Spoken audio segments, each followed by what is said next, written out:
So, herzlich willkommen zu unserem Böker YouTube-Kanal. Schön, dass ihr wieder eingeschaltet habt. Ich bin die Smilla. Ich bin der Thomas. Und wir sind heute wieder zurück mit einem neuen Q&A-Video. Genau. Ja. Pocketcheck. Smilla, was hast du heute dabei?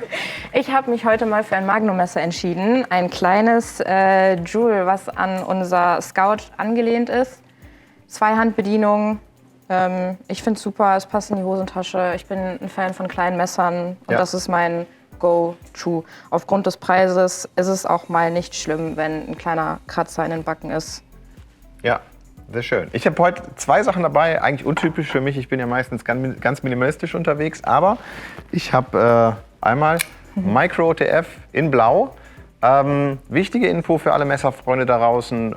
Unserer Einschätzung nach hat sich auch jetzt nach dem neuen Waffengesetz an dem legalen Besitz von Micro OTF nichts geändert. Das heißt, auch ohne berechtigtes Interesse dürft ihr dieses Messer besitzen. Natürlich wie vorher auch schon, nicht führen, aber der Besitz ist erlaubt.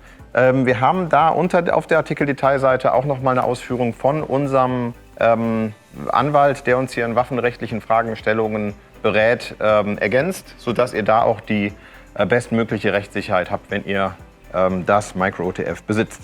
Und zum ersten Mal Premiere für mich, dass ich hier eine Taschenlampe dabei habe. Es ist die Nightcore Thumb, ist wirklich eine, also ihr seht, vergleichbare Größe, aber eine Taschenlampe, die ich wirklich schon seit vielen, vielen Jahren extrem zu schätzen weiß. Ich trage privat viel Kappe. Und habe ja auch schon mal erzählt, bin ja Angler, deswegen auch schon mal nachts unterwegs. Und was ich bei der Thumb wirklich sensationell finde, sie hat einen Clip. Sie lässt sich auch am Kappenschirm befestigen und weil sie hier vorne diesen Schwenkkopf hat, funktioniert sie als quasi Backup-Kopflampe wirklich herausragend. Also es ist wirklich eine Empfehlung für alle, die schon mal draußen sind. Und gerade für Kappenträger finde ich sensationelle Taschenlampe und auch, ich glaube, für 23,95 total erschwinglich. Wir sind die Kommentare unter unseren letzten Videos durchgegangen und haben gesehen, dass ihr fleißig Fragen gestellt habt, haben uns die interessantesten rausgepickt und würden euch gerne heute erneut einen kleinen Einblick in unsere Firma geben. Ganz genau. Vielleicht vorab. Feedback auf eins unserer letzten Videos war nämlich die Vorstellung vom Adventskalender. Warum machen wir ein Promo-Video zu einem Produkt, welches bereits ausverkauft ist? Ja, stimmt. Ja, was können wir dazu sagen? Als wir das Video gedreht haben, hatten wir noch wirklich mehr als ausreichend Bestand. Ihr müsst aber berücksichtigen, auch wenn unsere Direktvertriebkanäle seit Jahren schon einen großen Stellenwert haben, so haben wir im deutschsprachigen Raum über 2.500 Händler, mit denen wir zusammenarbeiten. Und das Video dient natürlich auch dazu, dass auch diese Händler den Adventskalender gut und erfolgreich abverkaufen. Deshalb haben wir den Link auch aktualisiert, auf die Händler verwiesen und deswegen alle, die sich für den Adventskalender interessiert haben, sind hoffentlich auch noch fündig geworden. Okay, anderer Kommentar auf unser Tresorvideo war, das Interesse war groß an unseren Balisong-Skills. Das wollen wir uns natürlich nicht nehmen lassen, uns mal von der Smilla forttonen zu lassen, wie man mit einem Balisong agiert, ohne sich letztendlich in die Hand zu schneiden. Aber ich glaube, wir müssen euch enttäuschen. Ihr seht, also ich bin da alles andere als gut aufgestellt. Aber Hajo hat uns gezeigt, dass er zumindest ein paar kleine Skills beherrscht. Und deswegen, die lassen wir uns doch jetzt mal zeigen. Gerne. Danke sehr, dann will ich mich nicht zieren. Ich habe das seit 2003 nicht mehr mit einem scharfen Balisong gemacht, aber zumindest gehörte ich noch zu den Glücklichen, die in ihrer Kindheit solche Dinger hatten, ohne dass sich irgendwer was Schlimmes dabei gedacht hat, obwohl ich es nie zu richtiger Meisterschaft damit gebracht habe.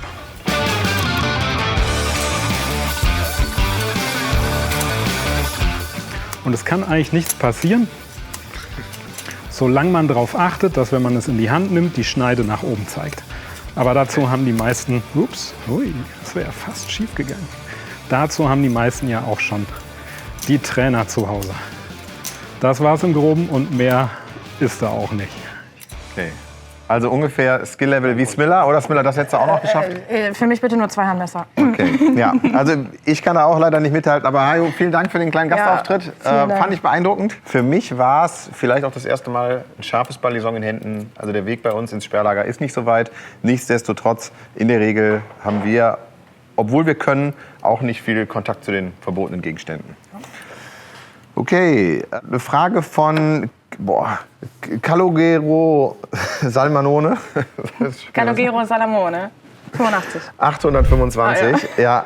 Gibt es die Griffschalen für unser BFF auch einzeln und wären die montierbar am skelettierten Modell? Was können wir dazu sagen? Gibt es, machen wir alles. Gibt es auch schon im Online-Shop als Vorbestellung. Die Walnussschalen für 39,95, die Schalen aus Ridgelight für 34,95. Selbstverständlich sind da auch dann die Schrauben und alles, was ihr an Montagezubehör braucht, dabei. Ja, aber auf eine Sache müssen wir hinweisen. Es ist so, dass die Kydex-Scheide vom BFF Packlight nicht für die Version mit Schalen geeignet ist. Die passt einfach nicht. Deswegen, wenn ihr euch die Schalen kauft, denkt dran, ihr müsst euch auch die Kydex-Scheide vom Packlight mit Scales kaufen. Die gibt es nochmal für 14,95 auch im Shop. Ob sich das lohnt, muss jeder selber wissen. Aber die Frage hat uns so oft erreicht, dass wir gesagt haben, klar, wir produzieren die Schalen dann bieten wir sie gerne auch zum Kauf einzeln an. Ja. Und wer eine Lederscheide haben möchte, der kann gerne die Lederscheide vom BFF Barlow benutzen. Da passt das dann nämlich auch rein. Genau, perfekt. Ja. Eine Frage, die uns immer wieder erreicht zur Härte unserer Modelle. Ganz allgemein, welche Härte haben eure Messerklingen oder auch noch spezifischer, welche Härte hat unser Magna-Cut? Kannst du uns dazu was sagen? Gerne. Also die einfachere Frage oder schneller zu beantworten ist, welche Härte unser Magna-Cut hat. Der wird auf 61 bis 62 Rockwell gehärtet. Das Messverfahren oder die Angabe lautet HRC. Das bedeutet, dass die Härte anhand eines Diamantkegels gemessen wird. Die Klinge wird festgehalten, man geht mit einem Diamantkegel auf die Klinge drauf und prüft dann die Härte des darunterliegenden Materials, in unserem Fall Stahl. Und was man bei der Härte oder dem HRC einfach ein bisschen beachten muss, ist, dass nur weil der super hoch ist oder generell hoch, heißt das nicht im Umkehrschluss, dass es das perfekte Messer für euren Einsatzzweck ist. Und das sieht bei den anderen Klingenstählen, die wir verarbeiten, eben genauso aus. Nur weil ein Stahl super stark oder super hoch gehärtet wurde, bedeutet das nicht, dass er auch für jeden Einsatzzweck anwendbar ist. Outdoor-Messer zum Beispiel fürs Hacken, fürs Batonen, fürs Schnitzen halten einfach länger, wenn man elastischeren Klingenstahl benutzt. Beim härteren kann es einfach zu Klingenausbrüchen kommen und das ist unglücklich in der Wildnis. Ganz genau. Wir haben ja bei einer Klinge häufig so einen Zielkonflikt. Das heißt, eine sehr harte Klinge neigt dazu, irgendwann auch spröde zu werden. Genau. Und genau das sind ja Eigenschaften, die man gerade beim Hacken, beim Batonen nicht haben möchte. Da gilt es, wie gesagt, darum, Ausbrüche zu verhindern. Und da hilft schon mal, wenn die Härte teilweise auch, also gerade wir kennen es ja auch bei ganz beliebten Stellen im Outdoor-Bereich, nehmen wir einen 1095 zum Beispiel, dass die Härte üblicherweise halt auch deutlich unter 60 HRC liegt. Ja. Genau, die zweite Frage war ja generell die Härte bei unseren Messerklingen. Ach so, ja. Da härten wir jetzt nicht durch die Bank weg auf einen bestimmten Wert oder auf zwei Werte, sondern wie Thomas gerade eben schon sagte, wir orientieren uns wirklich an dem Einsatzzweck, wofür das Messer am Ende auch genutzt werden soll, welche Ansprüche es erfüllen soll und danach wird dann auch gehärtet.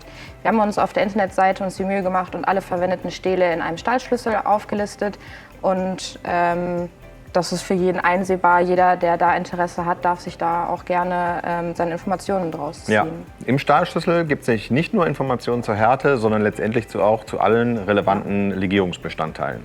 Wir haben noch eine Frage von Da Beppo bekommen, ob wir eigentlich einen internen Designer haben. Ja, die Frage ist eindeutig mit Jein zu beantworten. Wir haben nicht den einen internen Designer, sondern schon seit vielen Jahren haben wir Produktentwicklungsteams, sowohl für die Marken Böker Plus und Magnum als auch für den Bereich der Eigenfertigung.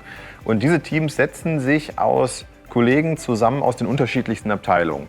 Also dort ist jemand aus der Geschäftsführung dabei, dort bin ich vom Marketing dabei, wir haben Miguel vom Vertrieb dabei, wir haben der Hajo, wisst ihr auch, als Key Account Manager und auch ständiges Mitglied hier im Entwicklungsteam, der ist dabei. Und Dominik vom Einkauf, oder auf jeden Fall auch jemand vom Einkauf ist dabei. Was hat das für einen Vorteil? Wir bilden einfach einen riesen Querschnitt ab. Wir kriegen wirklich viele Informationen aus dem Markt kanalisiert. Und was auch schön ist, jeder hat so seine eigenen Schwerpunkte und Babys. Ja. Und so ist es auch so, wenn wir uns bei uns ins Portfolio schauen.